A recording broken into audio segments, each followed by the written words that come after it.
زکوٰۃ دے دیں. آپ نے زکوٰۃ دے دی، ان کے پاس ایک سال میں 50 لاکھ روپیہ زکوٰۃ کا اکٹھا ہو گیا، اور انہوں نے جا کے اس میں سے 30 لاکھ کی ایک مشین خرید لی، 20 لاکھ کی ایک مشین خرید کے لے آئے، تو زکوٰۃ تو ادا ہوئی نہیں کسی کی. زکوٰۃ کے لیے تو مالک بنانا شرط ہوتا ہے، تو کس کو مالک بنایا آپ نے؟ زکوٰۃ کا پیسہ ہاسپٹل کے پاس آ گیا، ہاسپٹل نے مستحق زکوٰۃ آدمی ہاسپٹل میں آ گیا اپنا علاج کرانے، ہاسپٹل نے کہا کہ اس کا علاج فری کر دو بھائی، یہ مستحق زکوٰۃ ہے. اب ہاسپٹل نے اس کے اوپر خرچ کتنا کیا؟ اس کو ہاسپٹل نے یوٹیلائز کیا کہ اس کو ایک کمرہ دیا جس میں اس کو ایڈمٹ کیا گیا. اس کمرے کے چارجز ایک عام آدمی نے ادا کیے، 3 دن وہاں ہاسپٹل میں وہ رہا اور 3 دن کے بعد ڈسچارج ہوا، تو اس کمرے کے چارجز اس آدمی سے 3000 روپے وصول کیے گئے. لیکن مستحق زکوٰۃ آدمی کو کہا گیا کہ آپ کے 3000 ہم نے آپ سے نہیں لیے، ٹھیک ہے، 3000 تو یہ ہو گئے. ڈاکٹر جس نے اس کا آپریشن کیا، اس ڈاکٹر کی فیس میں 10,000 روپیہ گیا، 10 اور 3 13. اس آدمی کو جو میڈیسن دی گئیں وہ 5,000 روپے کی دی گئیں، تو 13 اور 5 18، 18,000 روپیہ اس آدمی پہ کل خرچ ہوا. اس کا تو اپنا 1 روپیہ نہیں لگا، وہ تو دوائیاں لے کے چلا گیا. اب ہوگا کیا زکوٰۃ کے معاملے میں کہ جو 5,000 روپے کی دوائیاں وہ لے کر گیا ہے، وہ تو ان کا تو وہ مالک بن گیا، وہ تو اس کے ہاتھ میں آ گئیں. جس کمرے میں وہ ٹھہرا اور 3,000 روپے اس کے چارجز بنے، وہ تو اس کا تو وہ مالک بنا ہی نہیں، وہ 3,000 بھی زکوٰۃ کے ادا نہیں ہوئے. اور جس ڈاکٹر کو اس کی فیس میں 10,000 روپے دے دیا گیا، وہ ڈاکٹر تو مستحق زکوٰۃ ہے نہیں، اس کو زکوٰۃ کیسے دے دی گئی؟ اور اس کی فیس سے دی گئی تو اس کو تو دیے نہیں، یہ جو مستحق زکوٰۃ تھا اس کو تو مالک بنایا ہی نہیں، تو وہ بھی ادا نہیں ہوگی زکوٰۃ. اس لیے مستند اداروں کے ذریعے سے دیں. جو مستند ادارے ہیں اور علماء کے زیر نگرانی چل رہے ہیں، وہاں تملیغ کے لیے وہاں ان کو وکیل بنایا جاتا ہے، ان کا ایک نمائندہ ہوتا ہے.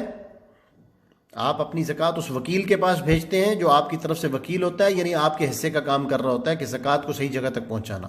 وہ وکیل آدمی جو ہوتا ہے وہ پھر یہ کرتا ہے کہ وہ زکوٰۃ ساری مستحق زکوٰۃ کو دیتا ہے، مستحق زکوٰۃ سے پھر وہ چیزیں آگے خرچ کروائی جاتی ہیں. اور اس کی اور بھی صورتیں. بہرحال تو یہ بات عرض کر دی میں نے کہ ایسے براہ راست NGOs کو، ٹرسٹ کو اور ہاسپٹلس کو اور اس طرح کے اداروں کو زکوٰۃ دینے میں بہت محتاط کے ہونے کی ضرورت ہے اور بہت سوچ سمجھ کے دینی چاہیے. اگر تملیغ نہ ہوئی یا مستحق زکوٰۃ کو نہ دیا گیا، صاحب نصاب غریب آدمی تو تھا، اس پہ انہوں نے خرچ کیا، لیکن وہ صاحب نصاب تھا، مستحق زکوٰۃ نہیں تھا، اس پہ خرچ کر دیا، تب بھی زکوٰۃ ادا نہیں ہوگی. تو اس لیے اس کا خیال کرنا چاہیے. ایک مسئلہ اور یہاں سمجھ لیجئے. ایک آدمی مستحق زکوٰۃ تھا، رمضان کا مہینہ آیا، سارے لوگ چونکہ رمضان میں زکوٰۃ دیتے ہیں، میں اس لیے اس کی مثال دے رہا ہوں. آپ کے محلے میں ایک آدمی کو پتہ ہے، سارے محلے کو پتہ ہے یہ آدمی مستحق زکوٰۃ ہے، یہ عورت بیوہ ہے مستحق زکوٰۃ ہے. ایک آدمی نے جا کے اس کو 50,000 روپیہ زکوٰۃ کا دے دیا، دوسرے آدمی نے جا کے اس کو 20,000 روپیہ زکوٰۃ کا دے دیا، تیسرے آدمی نے جا کے اس کو 40,000 روپیہ زکوٰۃ کا دے دیا.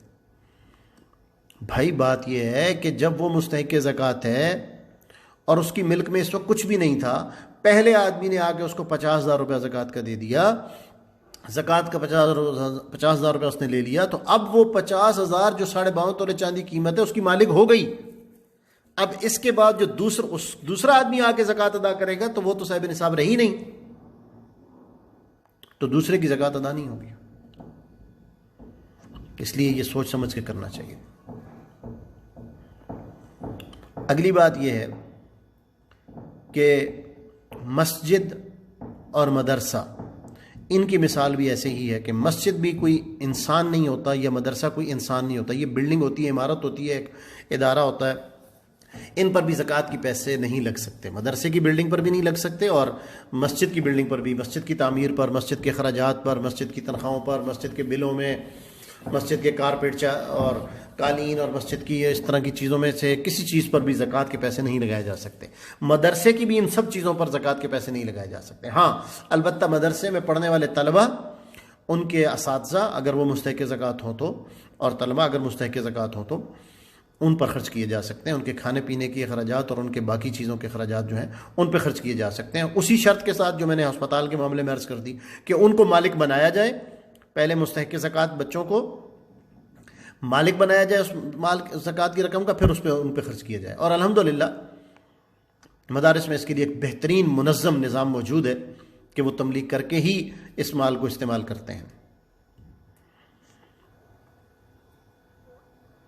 اگلی بات یہ ہے کہ اگر آپ اپنی زکوٰۃ کی رقم کہیں ٹرانسفر کر رہے ہیں، ایک ملک سے دوسرے ملک ٹرانسفر کر رہے ہیں، یا ایک شہر سے دوسرے شہر ایزی پیسہ کر رہے ہیں، اور اس ٹرانسفر کرنے میں یا ایک اکاؤنٹ سے دوسرے اکاؤنٹ میں بھیجنے میں کچھ پیسے کٹ جاتے ہیں، مثلا آپ نے 1 لاکھ روپیہ کہیں بھیجا اور اس 1 لاکھ روپے کے بھیجنے پر آپ کے 600 روپے کی کٹوتی ہو گئی، تو وہ 600 روپے جو کٹ گئے وہ زکوٰۃ میں ادا نہیں ہوں گے۔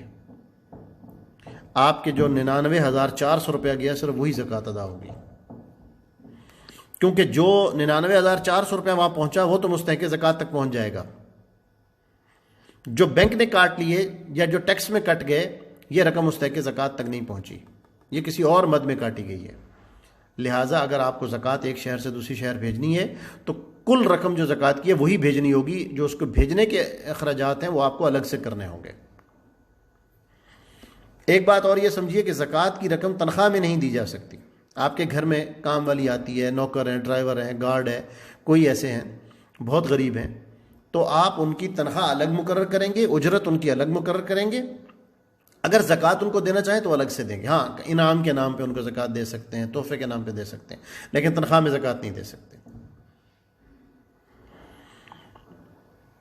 زکوٰۃ کی رقم میں نے عرض کیا کہ مالک بنائے بغیر اگلے آدمی کو ادا نہیں ہوتی، لہٰذا اگر رمضان میں آپ افطاری کرنا چاہیں، بہت سارے غریبوں کی افطاری کر دیں، سارے مستحق زکوٰۃ تھے، اور دسترخوان بچھا کے ان کے سامنے رکھ دیں، تو اس سے وہ دسترخوان بچھا کے ان کے سامنے مال رکھ دینے سے، کھانا رکھ دینے سے وہ اس کے مالک نہیں بن جاتے، لہٰذا اس سے بھی زکوٰۃ ادا نہیں ہوگی، ان کے ہاتھ میں ہی دینے سے ادا ہوگی، چاہے پیسے دیں، چاہے راشن دیں، کھانے پینے کی چیز دیں، چاہے کپڑے دیں، جوتے دیں، جو بھی چیز دیں، جس چیز کے وہ مالک بن جائیں گے اس سے زکوٰۃ ادا ہوگی۔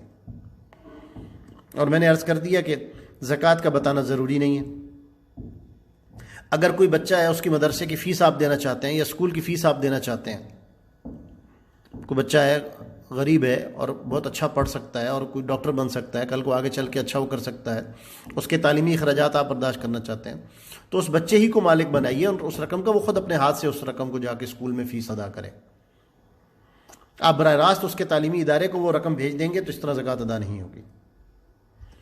اس کے علاوہ سید کو زکوٰۃ نہیں دی جا سکتی ان کے ادب کی وجہ سے، وہ سادات ہیں، حضور اکرم صلی اللہ علیہ وسلم کی مبارک اولاد ہیں، اور زکوٰۃ ہاتھوں کا میل ہے، مال کا میل ہے، یہ زکوٰۃ میل ہونے کی وجہ سے محترم لوگوں کو نہیں دیا جاتا، لہذا قابل احترام ہے، ان کو زکوٰۃ نہیں دی جائے گی۔ ہاں اگر وہ تنگ دست ہوں، وہ غریب ہوں، مستحق زکوٰۃ بھی ہوں، تب بھی انہیں زکوٰۃ نہیں دی جائے گی، بلکہ زکوٰۃ کے علاوہ مال سے ان لوگوں پہ خرچ کرنے کا حکم ہے۔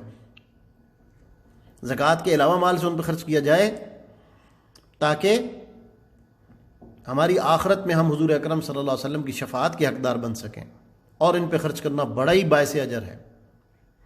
اس کے علاوہ جن لوگوں سے آپ پیدا ہوئے ہیں اور جو آپ سے پیدا ہوئے ہیں انہیں بھی آپ زکوٰۃ نہیں دے سکتے۔ جن سے آپ پیدا ہوئے ہیں یعنی والد، دادا، پردادا، اوپر تک، والدہ، نانی، نانا اور اس طرح اوپر تک، جو آپ سے پیدا ہوئے ہیں یعنی بیٹا، بیٹی، پوتا، پوتی، نواسا، نواسی، نیچے تک، ان کو زکوٰۃ نہیں دے سکتے، اور خامد بیوی کو نہیں دے سکتا اور بیوی خامد کو نہیں دے سکتی۔ البتہ دائیں بائیں زکوٰۃ دی جا سکتی ہے، یعنی بھائی بہنوں کو دے سکتے ہیں، بہنیں بھائیوں کو دے سکتی ہیں، بھائی بھائیوں کو دے سکتے ہیں، تو بہن بھائیوں میں زکوٰۃ دی جا سکتی ہے۔ ایک آدمی کا بیٹا بہت تنگ دست ہے اور اس نے زکوٰۃ ادا کرنی ہے، اب بیٹا رشتہ دار ہے، پہلا حق تو بیٹے کا بنتا ہے، لیکن مستحق زکوٰۃ نہیں ہے، ویسے بہت تنگ دست ہے، مستحق زکوٰۃ نہیں ہے، نہ مجھ سے غلطی ہو گئی، مستحق زکوٰۃ ہے، بیٹا اس کا مستحق زکوٰۃ ہے، تو پہلا حق تو ان کا بنتا ہے کہ بیٹے کو دے، لیکن بیٹا ہونے کی وجہ سے اس کو زکوٰۃ ادا نہیں کر سکتا، بیٹے کو نہیں دے سکتا۔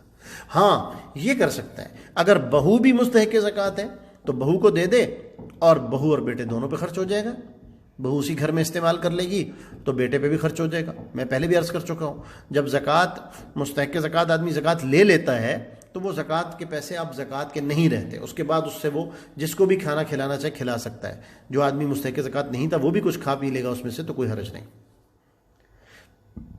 ایسے ہی بیٹی ہے تو بیٹی مستحق زکوٰۃ ہے، لیکن آپ اسے زکوٰۃ نہیں دے سکتے۔ ہاں داماد بھی مستحق زکوٰۃ ہے تو داماد کو دے دیجیے، وہ گھر میں راشن لائے گا، بیٹی بھی کھا لے گی، تو اس میں کوئی حرج نہیں ہوگا۔ تو یہ چند چیزیں تھیں جو زکوٰۃ کے حوالے سے اہم تھیں، میں نے سوچا آپ حضرات سے اس کی تفصیل آپ کے سامنے آ جائے۔ اللہ تعالی ہمیں عمل کرنے کی توفیق عطا فرمائے۔